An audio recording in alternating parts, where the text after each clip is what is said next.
y ya estamos en nuestra columna, que ahora la volvemos a tener los días miércoles con el doctor Walter Gómez, conociendo nuestros derechos. Y ahora vamos a estar específicamente hablando sobre un tema que lamentablemente inquieta a muchos argentinos, que es la cuestión del dólar, ¿no? Del llamado cepo, o usted nos dirá qué denominación le quiere brindar, Walter. Hola, buenas tardes Nadir, buenas tardes a toda la audiencia. En realidad, hablar del dólar no lo vamos a hacer desde la técnica económica. No soy economista, trabajamos en defensa del consumidor, en defensa de los derechos de la gente. Entonces, vamos a hacerlo desde ahí, desde esa visión. Sin perjuicio de ello, en realidad, esta palabra cepo, que se empezó a utilizar hace muchos años de manera despectiva, no es más ni menos que regulaciones económicas. Y las regulaciones económicas es una potestad que tiene el Estado. ¿Por qué? Porque es una aplicación del principio constitucional que dice que la propiedad está siempre en función social. Y por ende, dentro de ese amplio concepto también está el dólar. Ahora bien, las regulaciones pueden beneficiar a los consumidores o pueden no beneficiarlas, indudablemente. Nosotros hemos tenido un despilfarro de dólares muy grande y que como Argentina no fabrica dólares, esto es una verdad de perogrullo, como Argentina no fabrica dólares, no le queda otra que tomarlos por venta al exterior de su producción o pedir prestado. Argentina pidió prestado, pero así como ingresaron, esos dólares se fueron. Y por ejemplo, vamos a entrar ya en el tema. Cuando uno mira el análisis de la deuda externa, se habla de 25.000 millones de dólares, los más conservadores, hasta 32.000 millones de dólares otros, de fuga de divisas ocasionadas por el turismo. ¿Qué significa esto? Significa que los argentinos hemos gastado en el extranjero esa suma de dinero y que de algún lado hubo que cubrir esos dólares. Es decir, cuando algunos, los que tienen la suerte, los que quieren, los que pueden, viajan al extranjero y pasan la tarjetita en un shopping, lo que están haciendo es obligando al Estado argentino a transferir divisas. Y esto es ni más ni menos que también fuga de divisas. ¿Qué pasó? Hoy no tenemos divisas en el Banco Central. Tenemos muy pocas. Entonces debieron volver las regulaciones. Recuerden que teníamos de poder comprar 5 millones de dólares, no hace tanto. Ahora a 200 dólares por transferencia electrónica o por otro medio, y 100 dólares solamente en mostrador, en efectivo. Es decir, nos fuimos al otro extremo, pero se llama necesidad. La necesidad obligó a tomar estas medidas. Esto parece lejano, pero indudablemente que va a traer algún tipo de presión sobre el dólar paralelo, el dólar negro. Todavía no está ocurriendo el dólar blue. Todavía, si hoy miramos la tabla, vamos a ver que hay un reacomodamiento. También hubo una gran toma los días previos. Así que vamos a ver, pero ¿qué pasa si se escapa? Lo que va a pasar es nuevamente los problemas con los contratos y con los consumidores. ¿Por qué? Porque hay muchos vecinos que tienen contratos firmados en dólares, que han comprado una casa y que tienen que pagar la cuota en dólar billete, porque han firmado un contrato otras pequeñas empresas de provisión de materiales y lo han firmado en dólares y tienen que pagar en dólar billete. Hay dos sustanciales diferencias.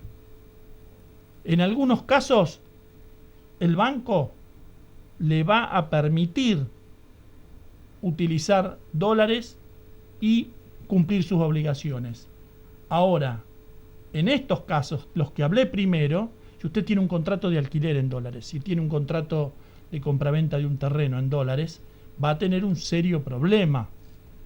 sobre todo si las carpetas no están hechas correctamente, porque no puede ir a comprar más de $100 si va por ventanilla, o 200, y lo va a tener que comprar como si fuera para atesoramiento. Le van a poner ese límite, y ¿cómo paga $1.000? ¿Cómo paga una cuota de $1.200? Además del problema que se escapó el dólar, al comprarlo en el mercado negro, lo que va a hacer es también sumarse a todos esos que empujan el dólar hacia arriba en su propio perjuicio. ¿Cuál es la salida de esto? Bueno, hay varias hipótesis. Como dije antes, no soy economista, no voy a plantearlas, pero se están hablando de un cúmulo de salidas que va desde la especificación hasta una intervención distinta del Estado. Por lo pronto, si a usted la suma de dinero a pagar en pesos se le va porque no consigue los dólares a números inalcanzables, seguramente va a poder hacer algún planteo judicial basado en el principio de solidaridad, basado en el principio del esfuerzo compartido. Pero claro, esto implica gastos, esto implica tener abogados, litigar. Por eso nosotros recomendamos que el primer paso a dar es tratar de llegar a un acuerdo con el acreedor, un acuerdo que se base en esto: ambos compartamos el esfuerzo, seamos los dos víctimas o los dos, en llamarle ganadores, en esto no hay ganadores, pero antes de perder todo lleguemos a un acuerdo. Esto funcionó en la gran crisis del año 2001-2002. El esfuerzo compartido fue la salida para aquellos que no estaban dentro de lo que era la especificación, que eran todos contratos privados, contratos particulares, que son hoy los que están en mayor drama, en una situación complicada, porque hay muchísimas cosas de nuestra economía que están atadas al dólar, pero hoy no están alcanzadas por este cepo o esta regulación cambiaria, pero sí aquellos que van y compran dólares para pagar una cuotita. Ahí hay problemas, porque para poder adquirir más dólares van a tener que hacer algunos planteos. Inclusive creo que algunos harán algún planteo jurídico, porque la situación cambió. La situación no es la misma cuando firmó el contrato que la que firmó ahora. Por eso, esfuerzo compartido, sentarse, conversar, buscar la mediación, buscar colegas que entiendan esta situación y que se sienten en ambas partes a charlar para resolver este conflicto que es grave, Y en Argentina tenemos que dejar de subsidiar de una vez por todas a aquel que se toma un avión y gasta dólares afuera y empezar a pensar en los pobres, porque con este esquema hoy se está subsidiando a aquellos que están en el extranjero o aquel que tiene una cuota. Imagínese que usted fue de viaje y ahora lo agarra esta situación en el extranjero. Aquí en Argentina tendría problemas, allá no lo tendrá, en cualquier parte donde esté va a poder gastar y después pagar aquí, a este dólar oficial, a este dólar que de alguna manera, si se empieza a hacer muy grande la brecha, vamos a llegar a decir que es una especie de subsidio al que tiene. Estamos todos locos. Y sí, diría que nuestra historia reciente lo más común, ¿no? Suena muy loco lo que nos ha pasado, pero hubo algunos beneficiarios, como siempre. Hubo algunos beneficiarios, no precisamente el pueblo trabajador. Walter, ¿usted considera que se debería haber efectuado justamente a la inversa esta cuestión de la restricción en el mercado cambiario?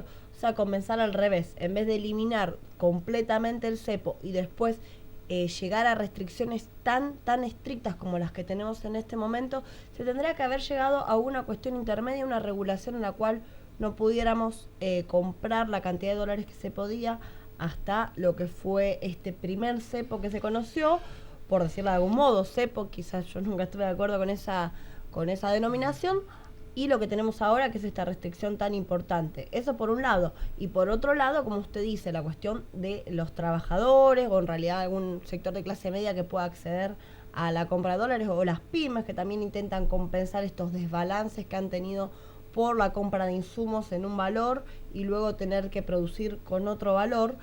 Considera que también esto es un poco una medida que intenta recomponer lo que fue, por ejemplo, la eliminación de la obligación de liquidar divisas para los sectores exportadores, por ejemplo? Hay muchos temas en estas preguntas y hay que separarlos. Separemos. Lo primero, error, ninguna duda, haber liberalizado el mercado cambiario prácticamente, a pesar de que tenía un tope.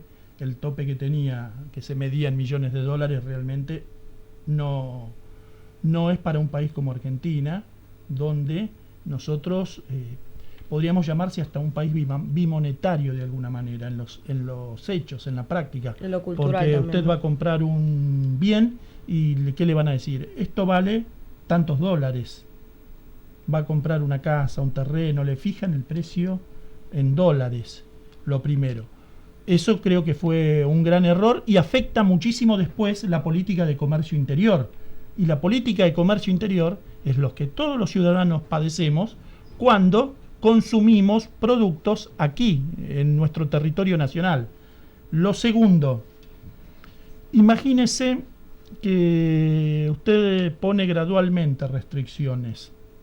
Obviamente va acomodando el mercado, pero las restricciones, que son regulaciones, repito, las regulaciones son un acto de soberanía.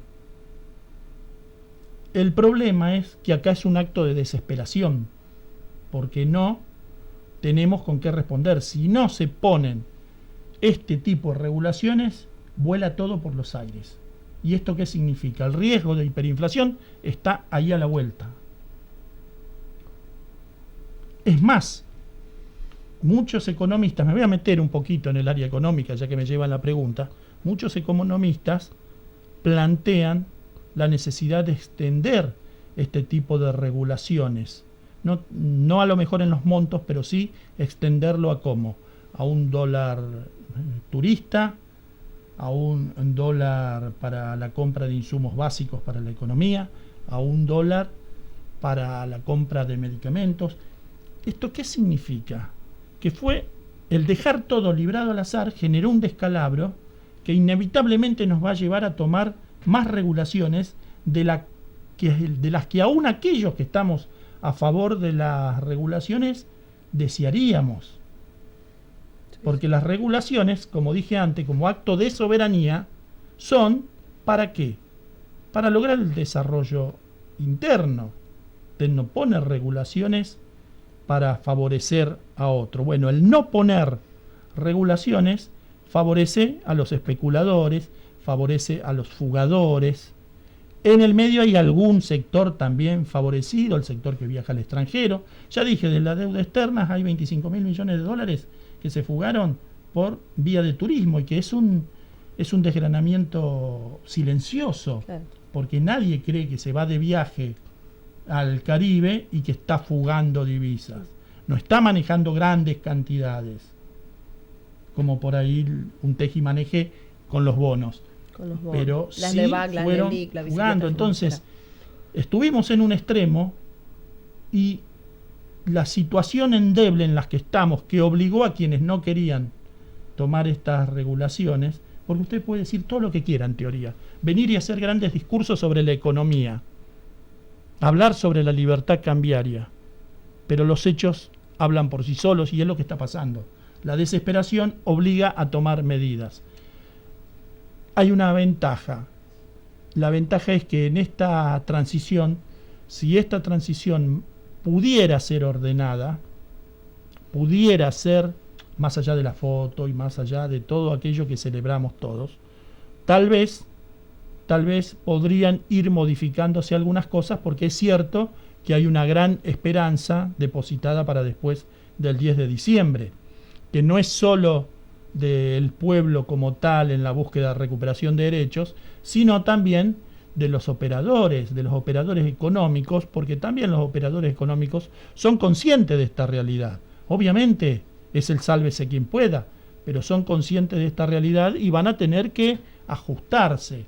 Así es que es muy largo el tema, pero desde los consumidores hay que manejarse con cautela, Cuidado con endeudarse en dólares, esto también ya es una verdad de perogrullo, pero cuidado con seguir endeudándose en dólares. Que ya es Y un aquellos que están 80% del endeudados, PBI también, ¿no? veamos qué estamos haciendo. No, ni hablar, la deuda en dólares fue creciendo en un PBI que además se achicaba.